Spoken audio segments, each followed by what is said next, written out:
الحمد لله رب العالمين،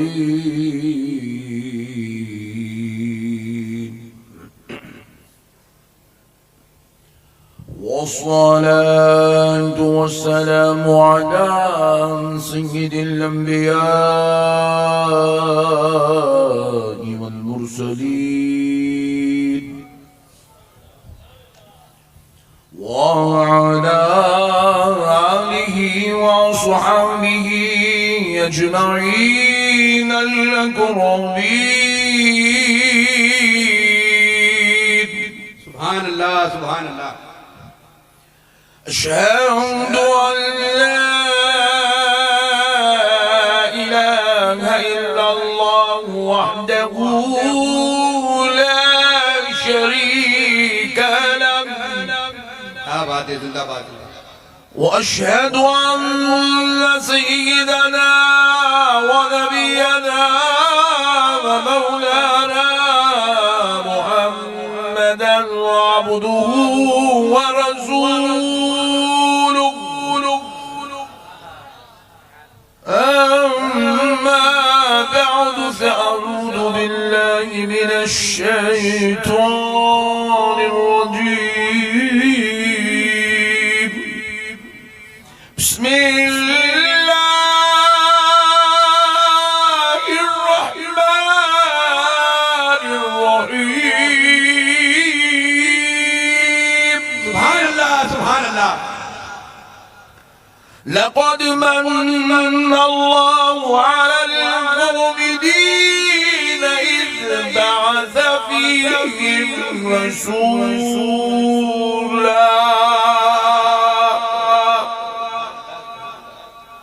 وقال الله عز وجل في كلام الله القديم والعظيم: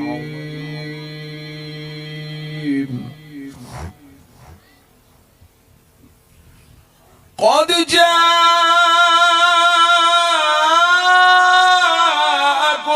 من الله نور وكتاب مبين. سبحان الله سبحان الله.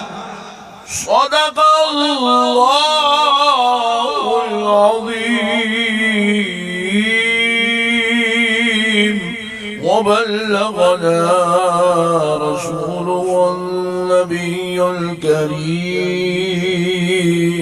ونحن على ذلك لمن الشاهدين والشاكرين، والحمد لله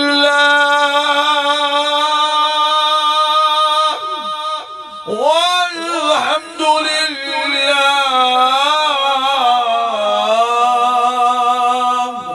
والحمد لله رب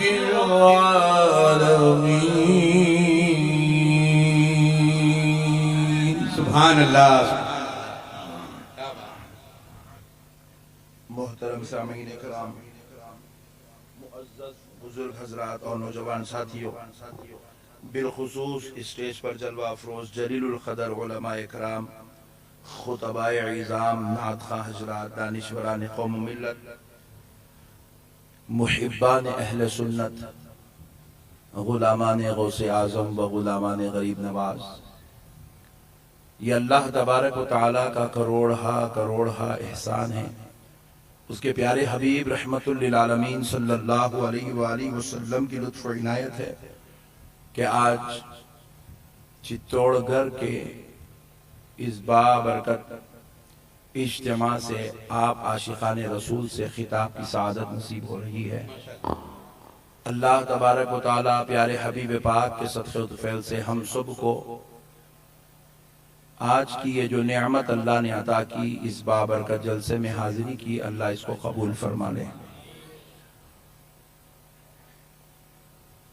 پیارے دوستو، ابھی بھی بعض میرے بھائی چبوترے پہ بیٹھے ہوئے ہیں. وہ روزانہ کی عادت ہے، ہمارے حیدرآباد میں چبوترا مشن چل رہا ہے. جو لوگ چبوتروں پہ بیٹھتے ہیں، پولیس والے ان کو ڈنڈا لے کے مارتے ہیں. تو یہاں بھی جو ہے چبوترا، مطلب یہ میاں چبوترا جو بنا یہ صرف میاں بھائیوں کے واسطے بنا ہے۔ اب یقین مانیے میں نے غیروں کو چبوترے پہ بیٹھتے ہوئے نہیں دیکھا، صحیح بات، بالکل صحیح۔ میں نے انگریزوں کو گٹکا کھاتے ہوئے نہیں دیکھا، انگریزوں کو زردے کا پان کھاتے ہوئے نہیں دیکھا، اور غیروں کو جو ہے چبوتروں پہ بیٹھتے ہوئے نہیں دیکھا۔ یہ پورے کام میاں بھائیاں کرتے۔ آج تو کم سے کم چبوترا چھوڑ دیجئے، مر جاؤں گا مگر چبوترا نہیں چھوڑوں گا، ورنہ میاں بھائی زندہ باد۔ جیتے لوگ چبوترا چھوڑ سکتے ہیں چھوڑ دو، اب جو عادت سے مجبور ہے اللہ معاف کر دے۔ جو لوگ چھوڑ سکتے ہیں چبوترا چھوڑ دیجئے، آ کے سرکار کی محفل ہے، آقا کی محفل ہے، یہاں دیوانے بن کے بیٹھ جائیے، انشاءاللہ قیامت میں سرکار کی سامنے بیٹھنے کا شرف نصیب ہو جائے گا۔ سنی بولتے ہی دیوانوں کو، جہاں پر عقل کے گھوڑے دوڑنا بند ہو جاتے ہیں وہاں سے سنیت کا آغاز ہوتا ہے۔ پیارے دوستو، میں نے جو آیت مبارکہ کی تلاوت کا شرف حاصل کیا، اللہ رب العزت اپنے مقدس کلام قرآن مجید میں ارشاد فرماتا ہے لقد من اللہ، تحقیق کے اللہ نے احسان کیا۔ کس پر احسان کیا؟ علی المؤمنین، ایمان والوں پر۔ اللہ فرما رہا ہے ہم نے ایمان والوں پر احسان کیا۔ ہم نے پوچھا اے اللہ تو نے احسان والوں پر، تو نے ایمان والوں پر کیا احسان کیا؟ تو رب فرماتا اذ بعث فیہم رسولا، کہ ہم نے ان کے بیچوں بیچ اپنا رسول بھیج دیا۔ اے ایمان والو، ہم نے تم پر احسان کیا کہ اپنا رسول تمہارے بیچ میں بھیج دیا۔ اب آپ ذرا غور کیجئے گا، اللہ نے تو کروڑوں نعمتیں دی ہیں ہمیں، کروڑوں نعمتیں۔ اللہ نے ہمیں آنکھ بھی دی ہے، اللہ نے ہمیں زبان بھی دیا ہے، اللہ نے ہمیں ہاتھ بھی دیے ہیں، پیر بھی دیے ہیں، ماں بھی دی ہے، باپ بھی دیا ہے، بچے دیے، بیوی دیے۔ اللہ نے ہمیں دولت دی، عزت دیا، منصب دیا، خاندان دیا، قبیلہ دیا۔ لیکن اللہ نے پوری قرآن میں یہ ساری نعمتوں میں سے کسی ایک نعمت کا تذکرہ کرتے ہوئے اللہ نے یہ نہیں کہا کہ بندو میں نے تم پر احسان کیا۔ کہیں پر بھی اللہ نے نہیں کہا کہ میں نے تم پر احسان کیا۔ پھر آپ ذرا اور غور کریں، اللہ رب العزت نے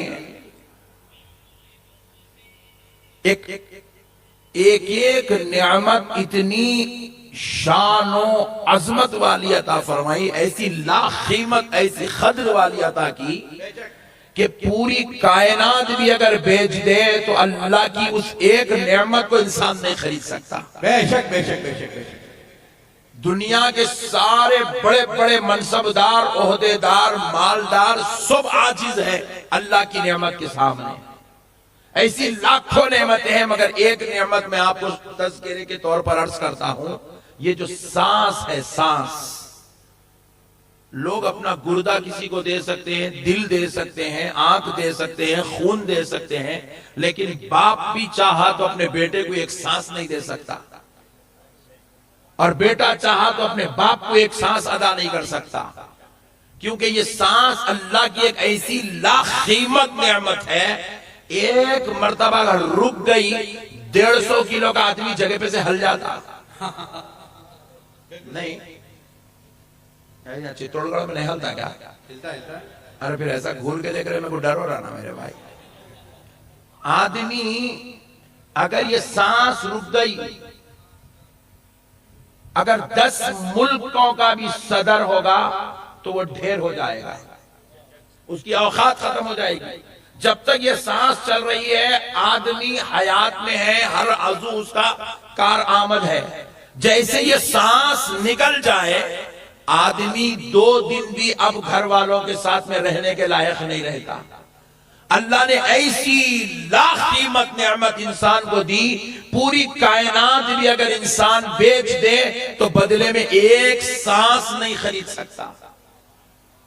ویسی نعمت دینے کے بعد بھی اللہ نے نہیں کہا بندو میں تمہیں سانس دے کے تم پہ احسان کر رہا ہوں، اللہ نے نہیں کہا میں تمہیں زندگی دے کے تم پہ احسان کر رہا ہوں. اللہ نے نہیں کہا میں تمہیں بیوی بچے دے کے تم پہ احسان کر رہا ہوں. اللہ نے نہیں کہا 9 مہینے پیٹ میں رکھنے والی ماں دے کے میں تجھے احسان کر رہا ہوں. اللہ نے نہیں کہا میں نے تجھے 80 سال 90 سال 70 سال کی زندگی دے کر میں نے تجھ پر احسان کیا. اللہ کی قسم اللہ نے کروڑوں نعمتیں دی ہے مگر کہیں بھی اللہ نے احسان کی بات نہیں کی. مگر جب بات آمنہ کے لال کی آتی ہے, جب بات پیارے مصطفیٰ کی آتی ہے, جب بات فاطمۃ الزہرا کے بابا کی آتی ہے, جب بات حسنین کے نانا کی آتی ہے تو رب فرماتا ہے میرے بندو اے ایمان والو میں نے تمہیں مصطفیٰ کو دے کر تم پر احسان کر دیا. کیا بات ہے, سبحان اللہ. نعرہ تکبیر, نعرہ رسالت, جشن عید میلاد النبی. سبحان اللہ. اللہ اللہ قربان جاؤ. رب رب ہو کے بول رہا, میں احسان کر رہا بول رہا, بندوں کو بول رہا میں یہ نعمت دے کے تمہارے پر احسان کیا, میرا حبیب دے دیا تمہاں کو. اے دیکھو اس کے احسان جتانے کی 2 وجہ ہیں. مفسرین نے جو لکھا ہے 2 وجہ ہیں. پہلی وجہ سن لو, اللہ احسان کیوں جتلایا؟ جب سب نعمتیں دیا کہیں بھی احسان کی بات نہیں کیا, لیکن جب پیارے مصطفیٰ کو مبعوث کیا, ہمارے درمیان بھیجا, 12 ربیع الاول کو حضرت آمنہ کے گھر آپ کی ولادت ہوئی, تو رب کہہ رہا ہے کہ میں نے تم پر احسان کیا. ہم نے پوچھا اے اللہ تو نے یہ احسان کیوں کیا؟ تو کہا بندو ذرا غور تو کرو, آج تم مسلمان کہلا رہے ہو, نمازی کہلا رہے ہو, متقی کہلا رہے ہو, پرہیزگار کہلا رہے ہو, شریف بیٹے کہلا رہے ہو, عزت دار باپ بنے ہوئے ہو, اچھے شوہر بنے ہوئے ہو, مسجد کے نمازی بنے ہوئے ہو, میدان کے غازی بنے ہوئے ہو, قرآن کے قاری بنے ہوئے ہو, حدیث پڑھ کے تم نے شارح حدیث اور جمع کر کے تم محدث بنے ہوئے ہو, تم مقرر اور مولانا بنے ہوئے ہو, تم امیر اور رئیس بنے ہوئے ہو, کعبے کا طواف کر رہے ہو. بندو ذرا غور تو کرو تم نے کیا کیا نہیں کیا ہے. جتنے تم کام کر رہے ہو, کوئی داڑھی رکھا ہوا ہے, کوئی ٹوپی پہنا ہوا ہے, کوئی اچھا شوہر بنا ہوا ہے, کوئی مالدار امیر رئیس بن کے اللہ کے گھر مسجدوں کی تعمیر کر رہا ہے, کوئی مدرسوں میں کسی کو حافظ قرآن بنا رہا ہے, کوئی بخاری پڑھا ہوا ہے, کوئی ترمذی پڑھا ہوا ہے, کوئی ابن ماجہ کا ابو داؤد پڑھا ہوا ہے, کوئی تفسیر بیضاوی اور تفسیر نصفی پڑھا ہوا ہے. اے بندو ذرا غور تو کرو, تمہارے درمیان کوئی غوث بن کے آ رہا ہے, کوئی خطوب بن کے آ رہا ہے, کوئی ابدال بن کے آ رہا ہے, کوئی ولی بن کے آ رہا ہے, کوئی سالک بن کے آ رہا ہے, کوئی مجذوب بن کے آ رہا ہے. تمہارے درمیان کوئی بلال حبشی ہو رہا ہے, تمہارے درمیان کوئی عمر ابن خطاب بن رہا ہے, تمہارے درمیان کوئی حیدر کرار ہو رہا ہے, تمہارے درمیان کوئی بات افضل البشر بعد الانبیاء بالتحقیق کی شان سے سرفراز ہو رہا ہے. تمہارے درمیان کسی کو ام المومنین کا تاج پہنایا جا رہا ہے, تمہارے بیچ میں کسی کو سیدۃ النساء العالمین بنایا جا رہا ہے, تمہارے بیچ میں کسی کو سید الشہداء اور پھر جنتی جوانوں کا سردار بنایا جا رہا ہے. بتاؤ میرے بندو, جب میرا مصطفیٰ نہیں تھا تو یہ ساری نعمتیں کہاں تھی؟ وہ ایک آیا تو کعبے کو تقدس بھی نصیب ہو رہا ہے, مکے کو طواف بھی نصیب ہو رہا ہے, کعبے کو طواف نصیب ہو رہا ہے, مکے کو تقدس نصیب ہو رہا ہے, قرآن کو تلاوت نصیب ہو رہی ہے, حدیث کو تشریح نصیب ہو رہی ہے, انسان کو عزت و عظمت والا تاج پہنایا جا رہا ہے. کیا بات ہے, سبحان اللہ. نعرہ تکبیر, نعرہ رسالت, سرکار کی آمد, سرکار کی آمد. 12ویں تاریخ, خطیب ہندوستان. میرے بھائی حضور کے آنے سے پہلے بازو والوں کو کل تم سمجھا دینا, میں پورا ہندوستان پھرتا ہوں, 100 باتیں بازو والا نہیں آتا, بازو والا نہیں آتا, بازو والا. آپ سمجھا دینا. حضور کی آمد سے پہلے کعبہ تو تھا مگر کعبے کا تقدس نہیں تھا, احترام نہیں تھا, لوگوں نے اسے بت خانہ بنا دیا تھا. مکہ تو تھا, مکے میں خدا کہنے والا نہیں تھا. نبی جب نہیں آئے انسان تو تھے مگر انسانیت نہیں تھی. نبی جب نہیں آئے تھے عورت تو تھی، مگر عورت کو ماں کے قدموں کے نیچے جنت والی عظمت نصیب نہیں تھی۔ بیٹی تو پیدا ہوتی تھی مگر پیدا ہوتے ہی بیٹی کو زمین میں زندہ دفن کر دیا جاتا تھا۔ مگر پیارو، اللہ کہہ رہا ہے دنیا والوں، میں نے جب نبی بھیجا ہے تو حافظوں کے بیچ میں نہیں بھیجا، مولویوں عالموں کے بیچ میں نہیں بھیجا۔ میں نے جب نبی بھیجا ہے تو عالموں، عزت والوں، عظمت والوں، رفعت والوں کے بیچ میں نہیں بھیجا۔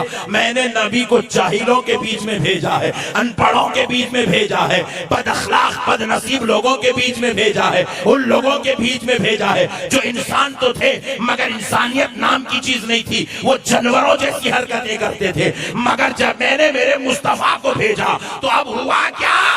میرا نبی آ رہا ہے تو دنیا والوں کو ماں کی عزت سکھا رہا ہے۔ نبی آیا تو دنیا والوں کو پتا چلا بیٹی کا مقام کیا ہے، کعبے کی عظمت کیا ہے، قرآن کی رفعت کیا ہے۔ دیکھو مسلمانوں، نبی پہلے آئے، نبی آئے تو اب قرآن بھی آ رہا ہے، نبی آئے تو اب نماز بھی آ رہی ہے، نبی آئے تو اب روزہ بھی آ رہا ہے، نبی آئے تو اب حج بھی آ رہا ہے، نبی آئے تو عمرہ بھی آ رہا ہے، نبی آئے تو عظمت بھی آ رہی ہے، نبی آئے تو اخلاق بھی آ رہے ہیں، نبی آئے تو انسانیت بھی آ رہی ہے، نبی آئے تو کوئی مسجدیں بنا کے میناروں کو اٹھا رہا ہے، نبی آئے تو اب خطبوں پہ خطبے ممبروں محراب میں پڑھے جا رہے ہیں، نبی آئے تو مدرسوں کا نظام بن کے انسانوں کو انسانیت کی تعلیم دی جا رہی ہے، نبی آئے تو دنیا والوں کو پتا چلا یہ جو ہے یہ تیرا باپ ہے، اس کو تو معمولی نہ سمجھ، یہ وہ ہے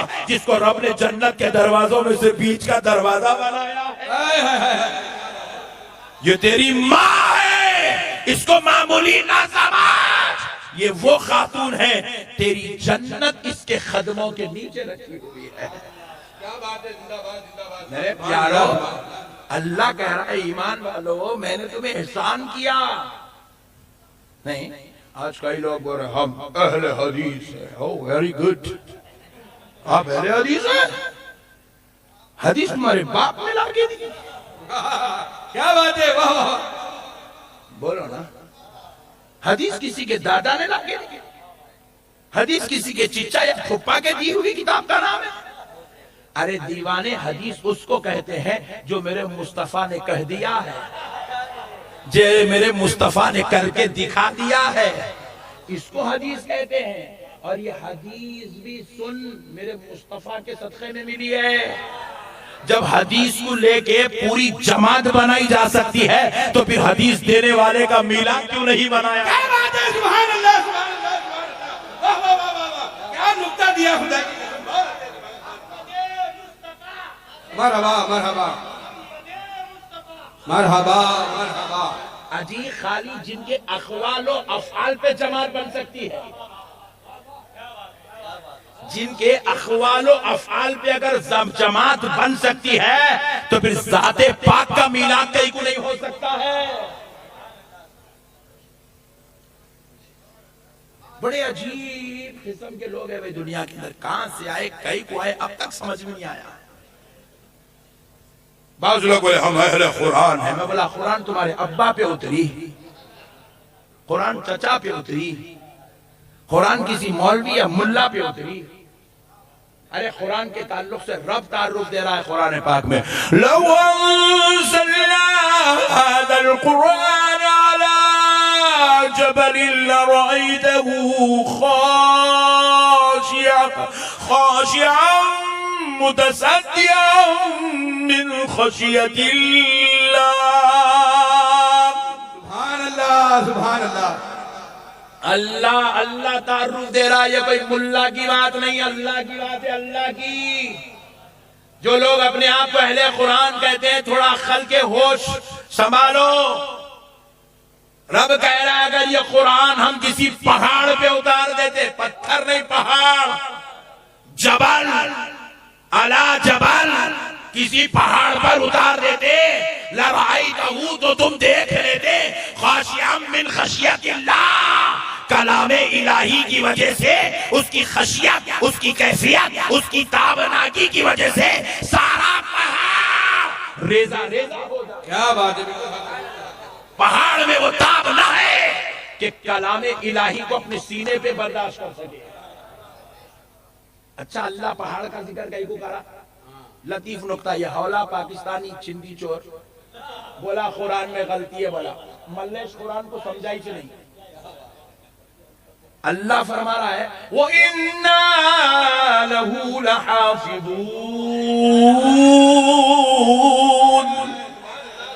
اللہ کہہ رہا ہے اس قرآن کی حفاظت کرنے والے ہم ہیں. اور ملا بول رہا قرآن میں اعراب کی غلطی ہے, نون ساکن کی جگہ تکمیل لگ گئی بول رہا. تو مطلب بے حول ہے, تو صحابی کے لکھنے پہ اعتراض نہیں کر رہا, خدا کی حفاظت پہ اعتراض. کیا بات ہے, بالکل حق ہے, بالکل حق ہے. اور یہ ضلالت کا جملہ کہیں کو بولا معلوم, صحابی وہاں پہ نون ساکن ڈالنا تھا, نصفان ہونا تھا, الف لگا کے اس کو تنوین لگا دیے, یہ گرامیٹیکل مسٹیک ہے, ویسی رہ گئے, آپ تک اس کی تصحیح نہیں ہوئی. یہ کہیں کو بولنا چاہ رہا, اس لیے بولنا چاہ رہا کیونکہ حضور ان پڑھ تھے, ورنہ نعوذ باللہ. معاذ اللہ رب العالمین. لا الہ الا اللہ محمد رسول اللہ. بغض نبی دیکھو بدبختوں کے دل میں کتنا ہے. نبی کو ان پڑھ ثابت کرنے قرآن غلط ہے بول رہا. اور اللہ کو معلوم تھا ایسے چندی چور دنیا میں پیدا ہوں گے, اس لیے اللہ قرآن بھیجتے وقت بولا ارے نادانو یہ وہ کتاب ہے, ذالک الکتاب لا ریب فیہ. اللہ کہہ رہا ہے یہ وہ کتاب ہے ھدی للناس, یہ لوگوں کی ہدایت کے لیے بھیجا گیا, اس میں کسی قسم کا شک و شبہ نہیں ہے. ارے جس میں غلطی ہو وہ ہدایت کیسے بن سکتی ہے. کیا بات ہے, بالکل حق ہے, بالکل. جس میں غلطی ہو وہ ہدایت کیسے بن سکتی ہے. جس کو قرآن پڑھنا نہیں آتا وہ امام کیسے بنتا, اور جس کو قرآن دینا نہیں آتا وہ نبی کیسے ہوتا, جس کو قرآن لکھنا نہیں آتا وہ کاتب وحی کیسا, جس کو قرآن بچانا نہیں آتا پھر وہ خدا کیسا. کیا بات ہے, بالکل. قرآن بھیجنے والا خدا, قرآن اتارنے والا خدا, قرآن کی حفاظت کرنے والا خدا, قرآن کو لا رہا ہے بنانے والا خدا, قرآن کو ھدی للناس بنانے والا خدا. ظالم قوم, یہ پاکستان فتنوں کا مرکز ہی ہے. پاکستان سے مراد پاکستان کے مولوی اتنے بد خصلت بد مزاج ہیں, وہاں سے ویڈیوز بناتے جاتے, یہ بھولے ہندوستانیوں کے لیے بھیج دیتے. یہ ہمارے قرآن میں غلطی ہے کہتے ہیں, ڈارلنگ اس کے بیان کو سن تیرا ایمان غارت ہو جاتا. ان کا ایمان غارت ہو چکا ہے, ان پہ اللہ کی لعنت ہے, وہ بدبخت جہنمی کتے ہیں جو قرآن کے تعلق سے ایسی باتیں کرتے, نبی کے تعلق سے ایسی باتیں کرتے. بولے نبی امی ہے, نبی امی ہے, نبی پڑھنا لکھنا نہیں جانتے تھے. عجیب و غریب قوم ہے بھائی. اب یہ میرا موضوع نہیں تھا, مگر یہ بیچ میں آ گیا تو 1-2 منٹ اس پہ بات کر لیتا ہوں. نبی امی ہے, نبی پڑھنا لکھنا نہیں جانتے تھے. بخاری شریف کے اندر جتنی حدیثیں ہیں, کسی کی ماں نے جنا ہے یہ کہہ دے کہ حضور کے یہ عربی میں گرامیٹیکل مسٹیک ہے, بول سکتا؟ بولو بھائی. کسی کی ماں نے جنی ہے کہ یہ کہہ دے کہ یہ جو حدیث کے الفاظ ہیں اللہ دیکھو, جیسا میں ایک جملہ بول رہا ہوں, آج دوپہر میں عشاء کی نماز کے بعد میں 2 رکعت فرض پڑھا, اور پھر اس کے بعد ڈنر کر کے پھر میں مغرب کے بعد بریک فاسٹ کرا.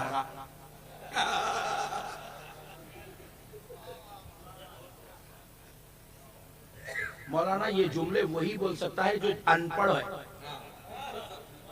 بالکل صحیح ہے. اگر تو نبی کو ان پڑھ مانتا ہے تو ایسی گرامیٹیکل مسٹیک, الفاظ کی بندش میں غلطی, ہاں اللہ کا دکھا دو. الفاظ میں ارے یہاں جمع نہیں ہونا تھا، یا واحد ہونا تھا، یا واحد نہیں ہونا تھا، یا مذکر ہونا تھا، مذکر نہیں ہونا تھا، یا تثنیہ ہونا تھا، تثنیہ نہیں، یا مضارع کا صیغہ ہونا تھا، یا اسم نہیں، یا فعل ہونا تھا، یا فعل نہیں، یا تثنیہ ہونا تھا. اگر تیری ماں نے جنا ہے تو میرے مصطفیٰ کے کلام میں ذرا نکال کے تو دکھا. ایک طرف ان پڑھ بھی بول رہا اور پھر بخاری، مسلم، ترمذی، ابن ماجہ، ابو داؤد، نسائی، یہ تو سیاہ ستہ ہے. میرے مصطفیٰ کے نام پر ان کی کلام کو جو جمع کیا گیا وہ حدیث کی 320 کتابیں. کتنی؟ 320 کتابیں ہیں. دنیا پوری امام بخاری کے چمری. بالکل. ان کی کتاب کو قرآن کے بعد سب سے بڑا درجہ دے. تو اس میں جو الفاظ لکھے وہ امام بخاری کے ہے. بخاری شریف کے اندر جو حدیث ہے وہ کسی مولوی یا ملا کی باتیں لکھی ہوئی ہے یا کسی مفتی کی باتیں لکھی ہوئی ہے. ارے بخاری شریف میں امام بخاری نے کیا کیا؟ اپنے بابا یا دادا کے گھر کا کوئی کلام لا کے جمع نہیں کیا. امام بخاری نے مصطفیٰ کی باتوں کو، مصطفیٰ کے افعال کو جمع کر دیا. تو وہ کتاب قرآن کے بعد سب سے بڑے درجے کی کتاب ہے. تو سن، وہ کتاب کا مرتبہ قرآن کے بعد ہے تو پھر ایک ان پڑھ ایسی کتاب دنیا کو دے کیسے سکتا ہے؟ کیا بات ہے؟ دنیا کو دے کیسے سکتا ہے؟ اس کو پڑھ پڑھ کے کوئی امام بخاری بن رہا، کوئی جو ہے امام اعظم بن رہا ہے، ان کے حدیثوں کو پڑھ کے کوئی غوث اعظم بن رہا ہے، کوئی جو ہے حضرت نظام الدین اولیاء محبوب الہی جیسا عالم بن رہا ہے، کوئی بندہ نواز جیسا مفسر بن رہا ہے، کوئی امام طحاوی جیسا فقیہ بن رہا ہے، کوئی امام شافعی جیسا امام بن رہا ہے، کوئی امام اعظم ابو حنیفہ جیسا سراج العلماء اور شمس العلماء ہو رہا ہے. اور ظالمو، تم کہتے ہو کہ نبی کو علم نہیں تھا. معاذ اللہ، معاذ اللہ. قرآن کی تفاسیر کو کس نے بیان کیا؟ بخاری اٹھا کے دیکھو. قرآن کی آیات کے ترجمے، وہ مطالب، اس کے راز اور اس کے رموز، اس کے ناسخ، اس کے منسوخ ہونے کی سب سے پہلی بحث آمنہ کے لال نے فرمائی ہے. کیا بات ہے؟ سبحان اللہ. ایک طرف ان پڑھ بھی کہہ رہا ہے، پھر دوسری طرف نبی سے حدیث بھی لے رہا ہے. یہ عجیب و غریب ملا ہے بھائی. ایک طرف بول رہا ہے کہ میں نے جو انجینئرنگ کی تھی تو 10th سے لے کے انجینئرنگ تک میرا ایک ہی استاذ تھا، اور اللہ کا شکر ہے میرا استاذ بالکل جاہل تھا. ابے ملیش، تو جاہل کنے پڑھ کے تو انجینئر بنا کیسا؟ پھر بول رہا ہے کہ میرا استاذ ان پڑھ تھا، نہ لکھنا جانتا تھا نہ پڑھنا جانتا تھا. جب وہ لکھنا نہیں جانتا تھا، پڑھنا نہیں جانتا تھا، تو پھر انجینئر بنا کیسا؟ Point to be noted. اب نبی اگر ان پڑھ ہے تو پھر نبی کو پڑھ کے کوئی امام اعظم کیسے بن رہا ہے؟ کیا بات ہے؟ نبی اگر ان پڑھ ہے تو امام اعظم نے تو نبی کو چھوڑ کے کسی موسیٰ کی کتاب، ابراہیم کی کتاب تو نہیں پڑھی نا. نبی نے تو پیارے مصطفیٰ کی کتاب پڑھی ہے، نبی کے احوال کو پڑھا ہے، نبی پر نازل ہونے والی